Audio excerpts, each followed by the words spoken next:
রাজ্যে কাজ করা শুরু করে দিয়েছে নতুন সরকার। নতুন সরকারের কাজকর্ম তথা প্রতিটি পদক্ষেপের দিকে নজর রয়েছে রাজ্যবাসীর। তবে এর মধ্যে রাজ্যের বিভিন্ন দিকে বিভিন্ন ঘটনা ঘটে যাচ্ছে। যেমন এবার মুর্শিদাবাদে এজেইউপি নেতা তথা জয়ী প্রার্থী হুমায়ুন কবির যে ঘটনা ঘটালেন তা নিয়ে ইতিমধ্যে ব্যাপক চর্চা শুরু হয়েছে। মুর্শিদাবাদের বেলডাঙ্গা ২ নম্বর পঞ্চায়েত সমিতিতে দুয়ারের সমাধান প্রকল্পে ব্যাপক দুর্নীতির অভিযোগ তুলে সরব হলেন এজেইউপি নেতা হুমায়ুন কবির। সোমবার বেলডাঙ্গা ২ নম্বর পঞ্চায়েত সমিতির অফিসে পৌঁছে পঞ্চায়েত সমিতির সভাপতি, সহসভাপতি সহ একাধিক পদাধিকারীর ঘরে তালা ঝুলিয়ে দেন তিনি। এরপর তালার চাবি নিয়ে সেখান থেকে বেরিয়ে যান। হুমায়ুনের অভিযোগ, দুয়ারের সমাধান কর্মসূচির নামে প্রায় ২৮ কোটি টাকার বেনিয়ম এবং দুর্নীতি হয়েছে। তার দাবি, তৃণমূল পরিচালিত বেলডাঙ্গা ২ নম্বর পঞ্চায়েত সমিতির নেতৃত্বে এই দুর্নীতি হয়েছে এবং এর নেপথ্যে রয়েছেন রেজিনগরের পরাজিত তৃণমূল প্রার্থী আতাউর রহমান। হুমায়ুন কবির স্পষ্ট ভাষায় বলেন, গোটা ঘটনার পূর্ণাঙ্গ এবং নিরপেক্ষ তদন্ত না হওয়া পর্যন্ত এই প্রকল্পের কোনো বকেয়া বিল মেটানো চলবে না। পাশাপাশি হুঁশিয়ারি দিয়ে তিনি আরও বলেন, তদন্ত শেষ না হওয়া পর্যন্ত তৃণমূল পরিচালিত পঞ্চায়েত সমিতির কোনো পদাধিকারীকেই অফিসে প্রবেশ করতে দেওয়া হবে না। কি বলেছেন এজেইউপি নেতা হুমায়ুন কবির, শুনব। অফিসিয়ালি জমা করতে হবে ল্যান্ড দপ্তরে। জমা না দেখালে আমি এরপরে বৃহত্তর আন্দোলন করব। এই অফিসে তালা দিয়ে দেবো, এই অফিসটাকে বন্ধ করে দেবো। সাধারণ মানুষের কাজকর্ম হয়তো কিছুদিন ক্ষতিগ্রস্ত হবে বা ব্যাহত হবে, কিন্তু উপায় থাকবে না। কারণ এইভাবে যদি কেউ চুরি ডাকাতি করে, যারা প্রশাসনে বসে তারাই যদি আবার এইভাবে চুরি ডাকাতি করে, কোনো মতেই হুমায়ুন কবির যতক্ষণ আছে ততক্ষণ এই সমস্ত বরদাস্ত করা হবে না। পাশাপাশি আপনাকেও হ্যারাসমেন্ট করা হয়েছে আপনার জায়গা যে সেসব তো ছেড়েই দিলাম, সেসব করেছে। আমি ওরা যদি বুনোহল হয়, আমি বাঘা তেঁতুল, আমার মিসেসের নামে এফআইআর করা হয়েছে। 25 বছর আগে ল্যান্ড কিনে বাড়ি করেছি, সেই জায়গাতে আমার নোটিশ দেওয়া হয়েছে। সেসব ছেড়ে দেন। আমি ওটা এখনই যদি বলি আপনাদের সামনে, অনেকেই পাবলিকই বলবে যে দেখো ওনার বিরুদ্ধে এসব করেছিল বলে আমাদেরকে ডেকে নিয়েছে, উনি এসব করছেন। আমি ওসবগুলো ছেড়েই দিলাম। কিন্তু আম পাবলিকের টাকা যেভাবে চুরি করা হয়েছে, যেভাবে বাটপারি করা হয়েছে, এসব আমি উৎখাত করেই ছাড়ব। আর এই দুর্নীতির টাকা গভর্নমেন্টের কাছে জমা করেই ছাড়ব।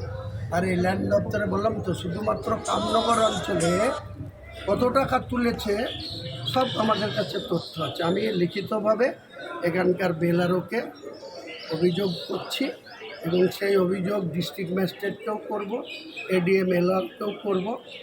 এবং আমাদের ঘটনাক্রমে যিনি বর্তমান মুখ্যমন্ত্রী হয়েছেন, তার আমাদের জেলায় যে আইএস অফিসার, ল্যান্ড অফিসার ছিল, আমার খুব ব্যক্তিগত আলাপ আছে, তিনি এখন মুখ্যমন্ত্রীর প্রাইভেট সেক্রেটারি হয়ে গেছে।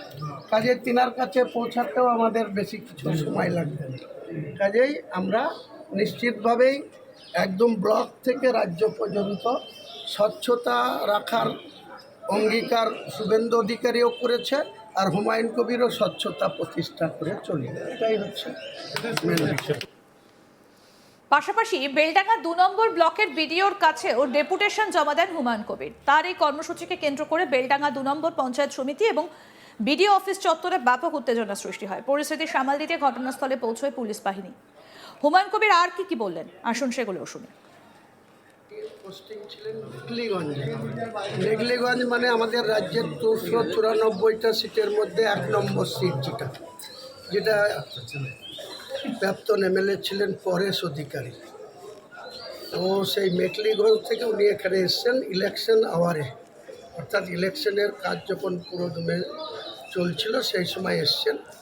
উনি এখানকার অফিসে বেলারো হিসাবে জয়েন করেছেন, কিন্তু এসেই ওনার ডিপার্টমেন্টের কাজে উনি বসতেও পারেননি, করতেও পারেননি কিছু। কিন্তু যা ঘাবলা হওয়ার, যা চুরি বাটপারি হওয়ার, যেভাবে মানুষের উপরে জুলুম করার, বা মুখ্যমন্ত্রীর নির্দেশ ছিল, মুখ্যমন্ত্রীও ল্যান্ড ডিপার্টমেন্টের মন্ত্রী ছিল, উনি 6টা দপ্তরের মন্ত্রী ছিলেন, পুলিশ, স্বাস্থ্য, ল্যান্ড, পরিকল্পনা উন্নয়ন, স্বাস্থ্য, বিভিন্ন দপ্তরে 6টা দপ্তরে ছিলেন। তার মধ্যে অন্যতম হচ্ছে ল্যান্ড।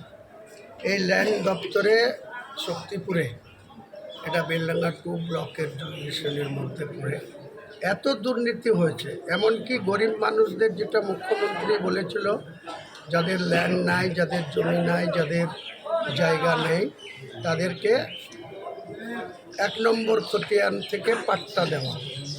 এখানকার পঞ্চায়েত সমিতির সভাপতির নেতৃত্বে, এখানকার ল্যান্ড দপ্তরের কর্মদক্ষ তার স্বামীর নেতৃত্বে, এই বেলার অফিসের কিছু ঘুঘু আছে, সেই ঘুঘুদের নেতৃত্বে একা কামনগর অঞ্চলে কোটি টাকার উপর দুর্নীতি হয়েছে। কি করে?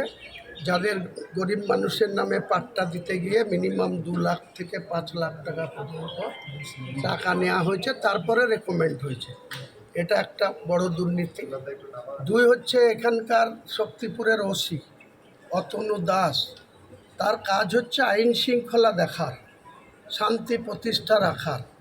তিনি এখানে শক্তিপুর জিপির মধ্যে একটা বিরাট অংশের এরিয়ায় ইলেকশনের আগে পর্যন্ত উনি প্রায় 70 লাখ টাকার মাটি চুরি করা বলা যেতে পারে, এটা জোর করে ক্ষমতার অপব্যবহার করে 70 লাখ টাকার মাটি বিক্রি করেছে, যেটা সম্পূর্ণ বেআইনি।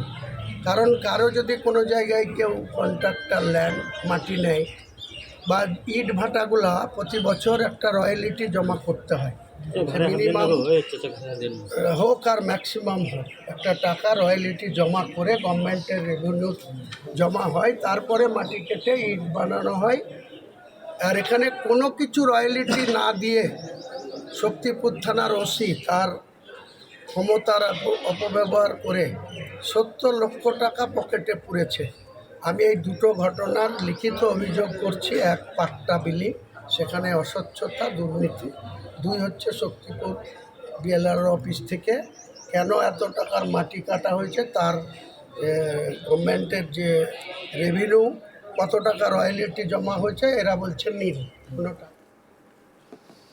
রাজ্যে কাজ করা শুরু করে দিয়েছে নতুন সরকার। নতুন সরকারের কাজকর্ম তথা প্রতিটি পদক্ষেপের দিকে নজর রয়েছে রাজ্যবাসীর। তবে এর মধ্যেই বিভিন্ন দিকে যে ঘটনাগুলো ঘটছে, এবার মুর্শিদাবাদের এজেইউপি নেতা তথা জয়ী প্রার্থী হুমায়ুন কবির যে ঘটনা ঘটালেন তা নিয়ে ইতিমধ্যেই ব্যাপক চর্চা শুরু হয়েছে। মুর্শিদাবাদের বেলডাঙ্গা 2 নম্বর পঞ্চায়েত সমিতিতে দুয়ারের সমাধান প্রকল্পে ব্যাপক দুর্নীতির অভিযোগ তুলে সরব হয়েছেন এজেইউপি নেতা হুমায়ুন কবির। সোমবার বেলডাঙ্গা 2 নম্বর পঞ্চায়েত সমিতির অফিসে পৌঁছে পঞ্চায়েত সমিতির সভাপতি, সহসভাপতি সহ একাধিক পদাধিকারীর ঘরে তালা ঝুলিয়ে দেন তিনি। তারপর তালার চাবি নিয়ে সেখান থেকে বেরিয়ে যান। তার অভিযোগ, দুয়ারের সমাধান কর্মসূচির নামে প্রায় 28 কোটি টাকার বেনিয়ম এবং দুর্নীতি হয়েছে। তার দাবি, তৃণমূল পরিচালিত বেলডাঙ্গা 2 নম্বর পঞ্চায়েত সমিতির নেতৃত্বে দুর্নীতি হয়েছে এবং এর নেপথ্যে রয়েছে রেজিনগরের পরাজিত তৃণমূল প্রার্থী আতাউর রহমান। আরও আপডেট পেতে দেখতে থাকুন আজ তাক বাংলা। সাবস্ক্রাইব করুন, নোটিফিকেশন পেতে বেল বাটন অপশন প্রেস করুন।